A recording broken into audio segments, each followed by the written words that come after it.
नमस्कार। अग्रीमीटर में आप सभी का स्वागत है। मैं हूं विपुल सिंह और आज के अग्रीमीटर में हम बात करेंगे धनिया को लेकर के। और इस बातचीत में हमारे साथ जुड़ रहे हैं जीसीएल ब्रोकिंग के AVP commodity research Amit Khare जी। अमित जी, बहुत बहुत स्वागत आज की इस विशेष चर्चा का हिस्सा बनने के लिए। नमस्कार विपुल जी। नमस्कार सर। सर, अगर हम बात करें धनिया को लेकर के सर, तो धनिया में हम देख रहे हैं कि धनिया के भाव में करीब 200 रुपये पर क्विंटल के आसपास की तेज़ी बीते दिनों में देखने को मिली है। तो ये जो मोमेंटम बना हुआ है धनिया के अंदर, वो अभी कंटिन्यू होता हुआ दिखाई देगा? आपको लग रहा है कि बढ़ेगा या फिर थोड़ी नरमी की उम्मीद कर रहे हैं आप? विपुल जी, काफी अच्छा मोमेंटम जो है धनिया की कीमतों में हमने लास्ट 2 से 3 महीने में देखा। और पूरे एग्री में देखा जाए तो सिर्फ धनिया ही ऐसा आइटम है जो अभी 2 से 3 महीने में स्ट्रांग हुआ है। देखा जाए पूरे मसालों में अगर देखें, क्योंकि टीएमसी और जीरे ने काफी निराश किया है पिछले लगभग 2 से 3 सालों में जो है निवेशकों को। बट धनिया ने काफी अच्छा मोमेंटम दिया है। बॉटम लगभग 6800 के आसपास बनाया था और वहां से लगभग देखा जाए तो 8650 और 8750 ये इसके लगभग हाई थे अभी रिसेंट में। तो मेरे को लग रहा है ये मोमेंटम काफी हो चुका है। लगभग 30 से 35% का अपसाइड का मूवमेंट इसमें देखने को मिल चुका है। तो ये मोमेंटम अभी शॉर्ट टर्म के लिए थोड़ा सा थमता हुआ एज पर चार्ट मेरे को नजर आ रहा है। तो अभी फ्रेश खरीदारी से जो है ट्रेडर्स को बचना चाहिए। एक विराम इस तेजी में मेरे को लग रहा है शॉर्ट टर्म में लग सकता है। जी बिल्कुल जी। जी सर, आपसे ये भी समझना की कोशिश होगी कि करंट फाइनेंशियल ईयर की बात करें तो शुरू के 3 महीने यानी अप्रैल से जून के दौरान अगर हम देखें कि धनिया के एक्सपोर्ट में 14% से ज़्यादा की बढ़ोतरी देखने को मिली है और धनिया की कीमतों में जो तेज़ी देखने को मिली है, आगे आप कैसे देख रहे हैं धनिया के एक्सपोर्ट डिमांड किस तरीके से रह सकती है? अगर हम एक्सपोर्ट की बात करें पुल जी, तो काफी अच्छा जो है एक्सपोर्ट पिछले जो है एक क्वार्टर में धनिया में देखने को मिला है। बाकी मसालों के कंपैरिजन में या एग्री के प्रोडक्ट के कंपैरिजन में हम देखें तो धनिया काफी अच्छा एक्सपोर्ट हुआ है और 14% की जो बढ़ोतरी है वो काफी अच्छी बढ़ोतरी मानी जाती है।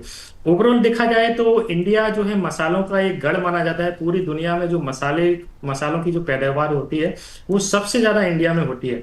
तो हमारे यहाँ पे मसालों का बोलबाला है और ये एक्सपोर्ट मेरे को लग रहा है आगे भी जारी रहेगा। ये 14% का जो बढ़ोतरी दर्ज किया गया है, मेरे को लग रहा है इसमें और बढ़ोतरी आएगी। लगभग 20 से 25% के आसपास का इंक्रीमेंट ओवरऑल मेरे को लग रहा है ईयर ऑन ईयर इस बार आना चाहिए। जी बिल्कुल जी। चलिए, इस बीच सर ये भी समझना चाहेंगे कि अभी करंट लेवल पे अगर हम देखें तो अगर छोटी अवधि के नज़रिए का रखेगा अगर धनिया पे, तो क्या प्राइस आउटलुक देख रहे हैं आप?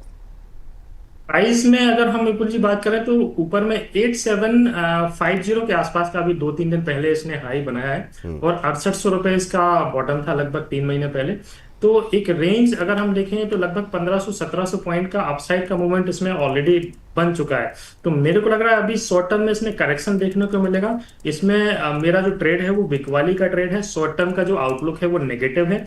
अभी 8250 की रेंज में अभी अक्टूबर वायदा धनिया ट्रेड कर रहा है, कारोबार कर रहा है। 8500 के आसपास कहीं पे भी स्क्रीन पे अगर ये दिखाई देता है 1 से 2 ट्रेडिंग सेशन में, तो वहां पे इसमें बिकवाली का ट्रेड लेके चलना है। नीचे में 7850 का इसका टारगेट रहेगा। ऊपर में 8800 रुपए का इसका स्टॉप लॉस रहेगा। अब चूंकि एग्री के जो ट्रेड है विपुल जी वो थोड़ा सा शॉर्ट टर्म के लिए होते हैं क्योंकि मोमेंटम इसमें काफी स्लो होता है। तो ये जो व्यू है मेरे को लग रहा है 1 हफ्ते या 10 दिन के आसपास तक के लिए वैलिड रहेगा। तो मैं ट्रेड वापस फिर से रिपीट कर देता हूँ। 8500 के आसपास बिकवाली करनी है, 7850 का टारगेट लगाना है और 8800 8800 रुपए के ऊपर का एक स्टॉप लॉस है। 8800 के ऊपर अगर प्राइसेस निकलेंगे तो इसमें एक बार जरूर तेजी देखने को मिलेगी। तो जो लोग खरीदारी करना चाहते हैं वो 8800 के ऊपर ही खरीदारी करें या फिर 7850 का वेट करें। जी बिल्कुल जी। ठीक है सर।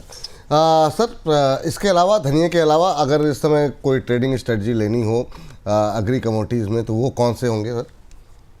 एग्री में अगर हम मसालों की बात करें विपुल जी तो जीरा जो है चार्ट पर काफी नेगेटिव नजर आ रहा है। इसमें बिकवाली करके चलनी है। जीरे की अगर हम हिस्ट्री देखें तो लगभग 2023 में 65,000 के आसपास का इसने हाई बनाया था और अभी भाव देखा जाए तो 19,700 के आसपास इसका अभी कारोबार हो रहा है। तो 20,000 के आसपास इसमें बिकवाली करके चलनी है। नीचे में 18,500 रुपए का टारगेट लगाना है और 20,700 रुपए के ऊपर का स्टॉप लॉस लेना है। ये ट्रेड भी विपुल जी लगभग 1 हफ्ते से 10 दिन के लिए रहेगा क्योंकि मूवमेंट काफी स्लो है। तो टारगेट आने में थोड़ा सा समय लग सकता है। जी बिल्कुल जी। चलिए सर, इस बीच 13 अक्टूबर में यहाँ पर बिकवाली करने की सलाह एक बार जरा फिर से दिखा दीजिए स्क्रीन पर, तो उसके बाद सर को थैंक्स करते हैं। पहले जरा स्क्रीन पर एक बार जो ट्रेडिंग कॉल है, 13 अक्टूबर को बेचने की सलाह है 20,000 के आसपास। यहाँ पर आपको टारगेट जो है नीचे की तरफ 18,500 तक के देखने को मिलेंगे। एक स्टॉप लॉस जो आपको दिया गया है वो 700 रुपये ऊपर का है, तो शॉर्ट करके चलने की सलाह है 13 अक्टूबर में। बिल्कुल जी, एक ट्रेड और मैं हाँ, अरे बिल्कुल सर, बिल्कुल सर, बिल्कुल सर, जी जी जी। एक टीएमसी का और ट्रेड देना चाह रहा हूँ। अभी रिसेंट में एक अच्छा मोमेंटम जो है रिसेंट में अभी 1 आवर चार्ट पे देखने को मिल रहा है। तो एक खरीदारी का ट्रेड है 12,100 से लेके 12,050 की रेंज में। अक्टूबर वाले टीएमसी में खरीदारी करके चल रही है। 12,650 रुपए का टारगेट लगाना है और 11,700 रुपए का स्टॉप लॉस है। ये 1 से 2 ट्रेडिंग सेशन का ट्रेड रहेगा। 1 से 2 ट्रेडिंग सेशन के लिए आपको अगर खरीदारी करके चलनी है तो आप यहाँ पर हल्दी के अंदर खरीदारी करके चल सकते हैं। 12,100 से 12,050 के बीच में खरीदिए। 12,650 यानी 500 रुपये ऊपर के टारगेट यहाँ पर देखने को मिल सकते हैं। 102 दिन का नज़रिया यहाँ पर रखें। नीचे की तरफ आपको स्टॉप लॉस जो दिया गया है 11,700 का, इसका विशेष ध्यान रखें। तो ये आपके लिए यहाँ पर राय निकल करके आती हुई 2 सेल कॉल 1 बाय कॉल, तो अपने हिसाब से आप स्ट्रेटजी जो है वो प्लान कर लें। सर आप यहाँ पर कोई अमित सर कोई डिस्क्लोजर आपकी तरफ से रहेगा?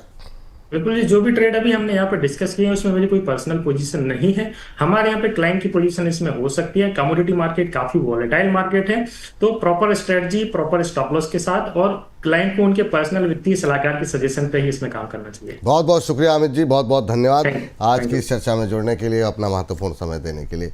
तो फिलहाल के लिए हमारी इस विशेष पेशकश को यहीं पर करते हैं समाप्त, लेकिन आप लगातार बने रहिए बोनस के साथ। मुझको इजाज़त दीजिए, नमस्कार।